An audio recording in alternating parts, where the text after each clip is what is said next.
یہ شہادت گاہ الفت میں قدم رکھنا ہے۔ رسول اللہ صلی اللہ علیہ وآلہ وسلم ایک انقلاب لائے ہیں۔ رسول اللہ کی ہدایت اور روشنی کے جواب میں مکے کے سرداروں کے پاس کوئی دلیل نہیں ہے۔ مکے کے لوگ اگر کوئی سوال کرتے ہیں تو رسول اللہ اس کا جواب دیتے ہیں، اگر وہ کوئی اعتراض کرتے ہیں تو رسول اللہ ان لوگوں کو لاجواب کر دیتے ہیں۔ نہ تو ان کے پاس رسول اللہ کے سوالوں کے جواب ہیں اور نہ ہی ایسے سوال جن کے جواب رسول اللہ کے پاس نہ ہوں۔ قریش مکہ محسوس کرتے ہیں کہ وہ رسول اللہ کا مقابلہ عقل، علم اور احسان سے نہیں کر سکتے، تو انہیں ایک راستہ نظر آیا کہ رسول اللہ اور ان پر ایمان لانے والوں پر ظلم و ستم کیا جائے۔ رسول اللہ کا قبیلہ مکے کا معزز ترین قبیلہ ہے اور مکے میں اثر و رسوخ رکھتا ہے۔ بنی ہاشم کے سردار ابی طالب بھی رسول اللہ پر جان چھڑکتے ہیں۔ قریش مکہ کو رسول اللہ کی نسبت وہ غلام آسان ہدف نظر آتے ہیں جو رسول اللہ پر ایمان لے آئے ہیں۔ عرب کی تہذیب کے عنوان میں ہم یہ بیان کر چکے ہیں کہ عرب میں 3 چیزیں بدبختی خیال کی جاتی ہیں۔ نمبر 1 غلام ہونا، نمبر 2 اجنبی یا کمزور ہونا، اور نمبر 3 سیاہ فام ہونا۔ بلال میں یہ تینوں چیزیں موجود ہیں۔ تاریخ بلال کو بلال حبشی اور مؤذن رسول کے نام سے جانتی ہے۔ بلال عبداللہ بن جدعان کے غلام ہے، اس کی بھیڑ بکریاں چراتے ہیں۔ جب بلال تک اسلام کی دعوت پہنچی تو فوراً ایمان لے آئے۔ انہوں نے اپنا ایمان کسی پر ظاہر نہ کیا۔ غلام ہیں اور جانتے ہیں کہ عرب میں ان کے ساتھ کیا سلوک ہوگا۔ بلال کی عمر اس وقت 33 سال ہے۔ ایک دن کعبے کا طواف کرنے گئے تو وہاں موجود بتوں کو دیکھ کر بے خیالی میں منہ سے نکلا، وہ ناکام اور نقصان میں ہے جو تمہاری عبادت کرتا ہے۔ یہ الفاظ لوگوں کے کان میں پڑ گئے۔ انہوں نے عبداللہ بن جدعان سے شکایت کی۔ عبداللہ بن جدعان نے بلال حبشی سے پوچھا تو انہوں نے سچ سچ بتا دیا کہ وہ رسول اللہ پر ایمان لے آئے ہیں۔ عبداللہ نے بلال سے کہا، نیا دین چھوڑ کر واپس اپنے دین پر آ جاؤ۔ بلال نے اس بات سے انکار کر دیا ہے۔ امیہ بن خلف غلاموں پر ظلم کرنے کے معاملے میں بدنام ہے۔ عبداللہ بن جدعان نے بلال کو امیہ بن خلف کے حوالے کر دیا ہے کہ وہ ان کی عقل ٹھکانے لگائے۔ بلال پہلے غلام ہیں جو اسلام لائے ہیں۔ امیہ بن خلف رسول اللہ کی دشمنی میں پاگل ہے۔ اسے یہ کب منظور ہے کہ اس کا غلام محمد رسول اللہ کے دین پر ہو؟ اس کے علم میں جب یہ بات آئی کہ بلال نے کئی خداؤں سے منہ موڑ کر ایک خدا کی بندگی اختیار کی ہے تو امیہ کا خون کھولنے لگا۔ اس کا غلام اور اپنی مرضی سے دین اپنائے، یہ کیسے ممکن ہے؟ امیہ تو بلال کی سانسوں کو بھی اپنی ملکیت سمجھتا ہے۔ امیہ نے فیصلہ کیا ہے کہ اس غلام کو نشان عبرت بنا دیا جائے، ایسی سزا دی جائے جو اس کی برداشت سے باہر ہو۔ یہ نیا دین چھوڑ کر ہمارے دین پر واپس آ جائے، ورنہ اس کے لیے زندگی مصیبت بنا دی جائے۔ ایسی مثال قائم کی جائے کہ کوئی غلام یا کنیز محمد پر ایمان لانے کا خیال بھی دل میں نہ لائے۔ امیہ بن خلف نے بلال کے گلے میں رسی باندھ کر لڑکوں کے ہاتھ میں دے دی ہے۔ ایک انسان کے ساتھ جانوروں جیسا سلوک کیا جا رہا ہے۔ یہ لڑکے بلال کو مکے کی گلیوں میں گھسیٹ رہے ہیں، پہاڑوں اور وادیوں میں بھگا رہے ہیں۔ بلال اس دوران گر پڑے ہیں۔ یہ لڑکے بلال کو اس حالت میں بھی کھینچ رہے ہیں۔ ان لڑکوں کو بلال حبشی کی حالت پر رحم آ رہا ہے، نہ ہی کوئی بلال کی مدد کے لیے سامنے آ رہا ہے۔ عرب میں کسی قبیلے کے معاملات میں دخل اندازی جنگ شروع کرنے والی بات ہے۔ غلام کی ویسے بھی کوئی حیثیت نہیں ہے۔ ایک غلام کی خاطر کوئی جنگ کیوں کرے گا؟ بلال کی گردن پر زخم آ گئے ہیں، خون بہہ رہا ہے اور سانسیں رک رہی ہیں۔ لوگوں کی موجودگی میں اعلان کیا جا رہا ہے، اس غلام نے نیا دین اپنا لیا ہے، اس کی یہی سزا ہے۔ اگر کوئی اور نیا دین اپنائے گا تو اس کے ساتھ بھی ایسا ہی سلوک کیا جائے گا۔ حسان بن ثابت یثرب کے رہنے والے ہیں، بیان کرتے ہیں کہ میں اسلام قبول کرنے سے پہلے حج کے لیے مکے گیا تو میں نے دیکھا کہ جوان لڑکے ایک حبشی غلام یعنی بلال کے گلے میں رسی ڈالے اسے کھینچ رہے ہیں۔ وہ حبشی غلام کہہ رہا تھا، احد احد، یعنی وہ یکتا ہے، وہ یکتا ہے۔ میں لات و عزا، ہبل اور نائلہ کی خدائی کا انکار کرتا ہوں۔ امیہ بن خلف اس سزا کو کافی نہیں سمجھتا۔ گرمیوں کی تپتی دوپہر میں جب مکے کی زمین تانبے یا لوہے کی طرح گرم ہو گئی ہے، اس پر بلال حبشی کو لٹا دیا ہے۔ اس پر بھی اس کی تسلی نہیں ہوئی۔ اس نے ایک بھاری پتھر بلال کے سینے پر رکھ دیا ہے۔ اب یہ مصیبت کئی گنا ہو گئی ہے۔ نیچے تپتی زمین جس کا درجہ حرارت تقریباً 50 ڈگری سینٹی گریڈ، اوپر گرم اور بھاری پتھر، سانس لینا بھی دشوار ہے، یوں کہیے کہ جلتی آگ میں پھینک دیا گیا ہے۔ امیہ نے یہ ظلم کرنے سے پہلے بلال کو گھنٹوں بھوکا اور پیاسا رکھا ہے۔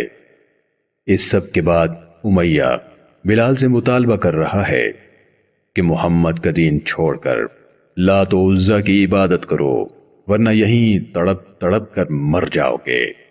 بلال نیم بے ہوشی میں جواب دیتے ہیں، احد احد، یعنی وہ یکتا ہے، وہ اکیلا ہے۔ میں اللہ کے ساتھ کسی اور کو شریک نہیں ٹھہراتا۔ میں لات اور عزا کے خدا ہونے کا انکار کرتا ہوں۔ عمرو بن عاص بیان کرتے ہیں کہ ایک دن میں بلال کے پاس سے گزرا تو بلال کو گرم کنکریوں پر لٹا کر ان پر ظلم کیا جا رہا تھا۔ کنکریاں اتنی شدید گرم تھیں کہ اگر گوشت کا ٹکڑا ان پر رکھا جاتا تو وہ اس حرارت سے پک جاتا۔ اس سب کے باوجود بلال کی زبان پر میں لات و عزا کو نہیں مانتا، میں ان کے خدا ہونے کا انکار کرتا ہوں، یہی جاری تھا۔ بلال کا جواب سن کر امیہ بن خلف اور ظالم ہو گیا ہے۔ امیہ بہت موٹا اور وزنی ہے۔ امیہ نے بلال کی گردن پر اپنی ٹانگ رکھ دی ہے تاکہ ان کی سانس ہی بند ہو جائے۔ بلال بے ہوش ہو گئے ہیں۔ امیہ کا ظلم بلال پر جاری ہے کہ رسول اللہ ادھر سے گزرے ہیں۔ بلال نیم بے ہوشی میں احد احد پکار رہے ہیں۔ رسول اللہ دیکھ کر کہتے ہیں کہ تم جس وحدہ لا شریک رب کا نعرہ لگا رہے ہو وہی تمہیں اس عذاب سے نجات دے گا۔ کچھ دن بعد ظلم کا سلسلہ یوں ہی جاری ہے۔ امیہ نے بلال کو سلگتی ہوئی زمین پر لٹایا ہوا ہے، سینے پر گرم اور بھاری پتھر ہے۔ بلال کے لیے سانس لینا بھی دشوار ہے۔ ابو بکر کا وہاں سے گزر ہوا۔ بلال کو اس حال میں دیکھ کر ابو بکر کو بہت دکھ ہوا ہے۔ بلال تپتی گرم ریتلی زمین پر بے سدھ پڑے ہیں، پتہ نہیں زندہ بھی ہیں یا نہیں۔ آج تو امیہ نے بلال پر ظلم کرنے کی حد کر دی ہے۔ امیہ سے کہتے ہیں، اس مسکین کے بارے میں تمہیں اللہ سے ڈر نہیں لگتا؟ کب تک اس بے بس پر ظلم کرتے رہو گے؟ امیہ نے طنزیہ انداز میں جواب دیا، ابو بکر، تم ہی نے اسے خراب کیا ہے، تم نے ہی اسے بے دین کیا ہے۔ اگر تمہیں اس پر ترس آتا ہے تو اسے چھڑا کیوں نہیں لیتے؟ ابو بکر نے بغیر ایک لمحے کی تاخیر کے کہا، میں اسے خریدنے کو تیار ہوں، تم قیمت بتاؤ۔ امیہ کہنے لگا، اگر یہ مر چکا ہے تو؟ ابو بکر نے کہا، تب بھی خریدوں گا۔ امیہ کہنے لگا، اگر مر چکا ہے تو 100 درہم، اور اگر زندہ ہوا تو 200 درہم لوں گا، اس کے علاوہ بدلے میں غلام بھی لوں گا۔ بلال تو ویسے بھی اب میرے کسی کام کا نہیں رہا۔ ابو بکر نے کہا، مجھے منظور ہے۔ امیہ بلال کے قریب گیا اور اس سے پوچھا، تو زندہ ہے یا مر گیا ہے؟ آواز آئی، احد احد احد۔ امیہ کے چہرے پر خوشی کی لہر دوڑ گئی۔ وہ خوش ہے کہ نیم مردہ غلام کے 200 درہم مل جائیں گے۔ ابو بکر نے رقم ادا کی اور بلال کو اپنے ساتھ لے کر جانے لگے تو امیہ نے کہا، ابو بکر، میں تو تمہیں عقل مند تاجر سمجھتا تھا، تم نے 100 درہم کا غلام 200 درہم میں خرید لیا۔ ابو بکر نے کہا، امیہ، گھاٹے کا سودا تو تم نے کیا ہے، میں تو بلال کو 1000 درہم میں بھی خرید لیتا۔ ابو بکر نے اپنا حبشی غلام امیہ بن خلف کو دے کر بلال کو اسی لمحے آزاد کر دیا ہے۔ بلال کو ظالم مالک سے نجات مل گئی اور غلامی سے بھی۔ ابو بکر بلال حبشی کو لے کر رسول اللہ کی خدمت میں حاضر ہیں اور کہتے ہیں، اللہ کے پیارے رسول، میں نے آپ کے خوبصورت چہرے کے صدقے میں بلال کو آزاد کر دیا ہے۔ سعید بن مسیب، جن کا زمانہ 642 تا 715 عیسوی جبکہ عمر 74 برس ہے، روایت کرتے ہیں کہ ابو بکر نے بلال حبشی کے بدلے میں اپنا غلام قسطاس امیہ بن خلف کو دیا۔ قسطاس ابو بکر کے کاروبار کا انچارج تھا، بہت ذہین اور کام سنبھالنے والا تھا۔ قسطاس کی قیمت کئی ہزار درہم تھی۔ ابو بکر نے ایک جوان، سمجھدار اور قیمتی غلام دے کر کمزور بلال کو لے لیا ہے، فوراً آزادی بھی دے دی ہے۔ مشرکین مکہ کو معلوم ہوا تو سب حیران ہیں، ان کو یہ بات سمجھ نہیں آ رہی، سمجھ بھی کیسے آئے؟ اسے سمجھنے کے لیے ایمان اور قربانی ضروری ہے۔ قریش مکہ میں سے ایک سمجھدار شخص نے کہا، بلال نے ابو بکر پر یقیناً کوئی احسان کیا ہوگا۔ ابو بکر نے اس احسان کا بدلہ چکانے کے لیے اتنی بڑی قیمت ادا کر کے اسے آزاد کر دیا۔ اللہ کریم نے اپنے بندے کے جذبے کی توہین کیے جانے کا جواب یوں دیا، وَمَا لِأَحَدٍ عِندَهُ مِن نِعْمَةٍ تُجْزَى إِلَّا ابْتِغَاءَ وَجْهِ رَبِّهِ الْأَعْلَى، اور کسی کا اس پر کوئی احسان نہیں کہ یہ اس کا بدلہ اتارنا چاہتا ہو، وہ صرف اپنے رب کی رضا کے لیے یہ کام کرتا ہے۔ رسول اللہ نے بلال کی قربانیوں کا صلہ انہیں اپنا مؤذن مقرر کر کے دیا ہے۔ ہجرت کے بعد بلال بیت المال کے انچارج بنے، آج کل کے زمانے کے مطابق وزیر خزانہ۔ وہی بلال جسے کل تک مکے کے بازاروں میں رسوا کیا جاتا تھا، آج عزت کی بلندیوں پر ہے۔ اللہ کریم اور اس کے رسول کی گواہی دے رہا ہے، بلال کو دی جانے والی عزت سے مکے اور اس کے ارد گرد کے لوگوں پر اسلام کی برابری کی حقیقت واضح ہو رہی ہے۔ عرب کی روایات کے برعکس بلال حبشی کی ساری بدبختی ان کی خوش نصیبی میں بدل گئی ہے۔ مکے میں رہنے والے غلام اور کنیزیں اسلام کی طرف مائل ہو رہے ہیں، انہیں دین اسلام غلامی سے آزادی کا دین نظر آنے لگا ہے۔ خباب بن ارت، جن کا زمانہ 587 تا 659 عیسوی جبکہ عمر 73 برس ہے، آزاد ماں باپ کے گھر پیدا ہوئے، انہیں کسی نے اغوا کر لیا اور غلاموں کی منڈی میں بیچ دیا۔ اس کے بعد خباب ایک غلام ہے، یہ لوہے کے کام کے کاریگر ہیں۔ رسول اللہ خباب بن ارت کو پسند کرتے ہیں اور ان کے پاس جا کر بیٹھتے ہیں۔ اسلام کی سچائی بہت جلد خباب کے سامنے عیاں ہو گئی اور وہ ایمان لے آئے۔ ان کی مالکن کا نام ام انمار ہے۔ ان کی مالکن کو خباب کے رسول اللہ پر ایمان لانے کی اطلاع ملی تو اس کے غصے کی کوئی حد نہ رہی۔ اس نے لوہے کا ٹکڑا جلتی ہوئی بھٹی میں رکھا ہے، لوہا گرم ہو کر انگارہ بن گیا تو اس نے لوہے کا ٹکڑا اٹھا کر خباب کے سر پر رکھ دیا ہے۔ خباب شدید تکلیف میں ہیں۔ ام انمار خباب سے مطالبہ کر رہی ہے کہ نیا دین چھوڑ دو ورنہ یوں ہی جلا جلا کر جان سے مار دوں گی۔ ایک دن خباب نے رسول اللہ سے عرض کیا ہے، اے اللہ کے رسول، میری مالکن مجھ پر بہت ظلم کرتی ہے، وہ جلتا ہوا انگارہ میرے سر پر رکھ دیتی ہے، اللہ کے پیارے رسول میرے لیے دعا کیجیے۔ رسول اللہ نے دعا کی کہ اے اللہ اس آزمائش میں خباب کی مدد فرما۔ اس ظالم عورت کے سر میں درد اٹھا ہے، درد کی شدت اس قدر ہے کہ اسے کسی طور چین نہیں آ رہا۔ اسے طبیبوں نے کہا ہے کہ تم خود کو سنگینے یعنی لوہے کی گرم سلاخیں لگواؤ تو تمہیں آرام ملے گا۔ خباب لوہے کا ٹکڑا آگ میں رکھ کر گرم کر رہے ہیں۔ جب لوہے کا ٹکڑا انگارہ بن گیا تو اسے اپنی مالکن کے سر پر رکھا ہے۔ ان کی مالکن کو درد میں کچھ کمی محسوس ہوئی ہے۔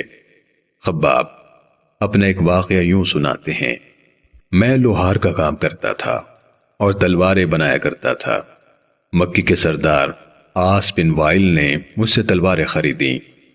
یہ وہی آس بن وائل ہے جس نے بنی زبید کے ایک تاجر سے اونٹ خرید کر اسے رقم دینے سے انکار کر دیا تھا۔ اس کا ذکر ہم اپنے عنوان مظلوم کے ساتھ اللہ کے لیے میں کر چکے ہیں۔ ان تلواروں کی قیمت آس کے ذمے قرض تھی۔ میں آس سے اپنی رقم مانگنے گیا تو اس نے کہا، خدا کی قسم میں تمہیں اس وقت تک قرض ادا نہیں کروں گا جب تک تم محمد کا انکار نہیں کرو گے۔ میں نے بڑی جرأت سے جواب دیا، خدا کی قسم میں اللہ کے رسول کا انکار ہرگز نہیں کروں گا یہاں تک کہ تو مر جائے اور قیامت کے دن تجھے قبر سے زندہ کیا جائے۔ آس بن وائل نے خباب کا مذاق اڑاتے ہوئے کہا، اچھا جب میں مر کر دوبارہ زندہ ہوں گا مجھ کو مال اور اولاد ملے گی تو میں تمہارا قرض اتار دوں گا۔ خباب بن ارت مدینہ منورہ ہجرت کرنے تک ظلم و ستم سہتے رہے۔ ہجرت کے بعد ہی ان کو ظلم و ستم سے نجات ملی۔ خباب کہا کرتے تھے کہ میں نے ہجرت ظلم و ستم سے بچنے کے لیے نہیں کی، میری ہجرت صرف اللہ کے رسول کے لیے تھی۔ عمار بن یاسر جن کا زمانہ 570 تا 657 عیسوی جبکہ عمر 88 سال ہے، وہ بھی ان لوگوں میں شامل ہے جنہیں ظلم و ستم کا نشانہ بنایا جا رہا ہے۔ عمار اور ان کے والد یاسر بن عامر دونوں ہی ظلم کا نشانہ بنتے ہیں۔ عمار کے والد یاسر بن عامر تو ان ظالموں کے ہاتھوں اپنی جان سے ہی ہاتھ دھو بیٹھے ہیں۔ یاسر اسلام کے دوسرے شہید ہیں۔ پہلے شہید عمار کی والدہ سمیہ ہیں۔ یوں عمار بن یاسر کے والدین قریش مکہ کے ظلم سے شہید ہوئے ہیں۔ عمار کو بھی آگ کے ساتھ سزا دی جاتی ہے۔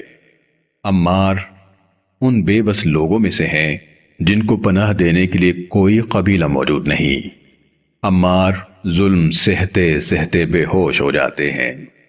بعد کے زمانے میں عمار نے اپنی قمیص اٹھا کر اپنی پیٹھ دکھائی تو جگہ جگہ سے ان کی جلد جلی ہوئی تھی۔ ایک مرتبہ اللہ کے رسول گزرے تو آپ دیکھتے ہیں کہ لوہا گرم کر کے عمار کے جسم کو جلایا جا رہا ہے۔ رسول اللہ نے پیار سے عمار کے سر پر ہاتھ پھیرا اور فرمایا، اے آگ، جس طرح تو اللہ کے نبی ابراہیم کے لیے ٹھنڈی ہو گئی اور سلامتی والی ہو گئی تھی، اسی طرح عمار کے لیے بھی ٹھنڈی اور سلامتی والی ہو جا۔ اس دعا کے بعد آگ یا کوئی انگارہ عمار بن یاسر کو نقصان نہ پہنچا سکا۔ دین اسلام انہی لوگوں کی قربانیوں سے ہم تک پہنچا ہے۔ یہ لوگ رسول اللہ کے دست و بازو بنے۔ کسی نے اپنی آزادی گوائی اور غلامی کی تکلیفیں برداشت کی۔ کوئی غلامی میں تپتی ریت پر لٹایا گیا، کسی کو کوڑے مارے گئے تو کسی کو بھوکا پیاسا رکھا گیا، کسی کے جسم کو آگ سے جلایا گیا تو کسی کے سامنے اس کے ماں باپ کو قتل کر دیا گیا۔ سب لوگ اپنی جان اور خوشیاں قربان کرتے رہے لیکن دین اسلام سے پیچھے نہ ہٹے۔ اقبال نے کیا خوب کہا ہے، یہ شہادت کا ہے الفت میں قدم رکھنا ہے، لوگ آسان سمجھتے ہیں مسلمان ہونا۔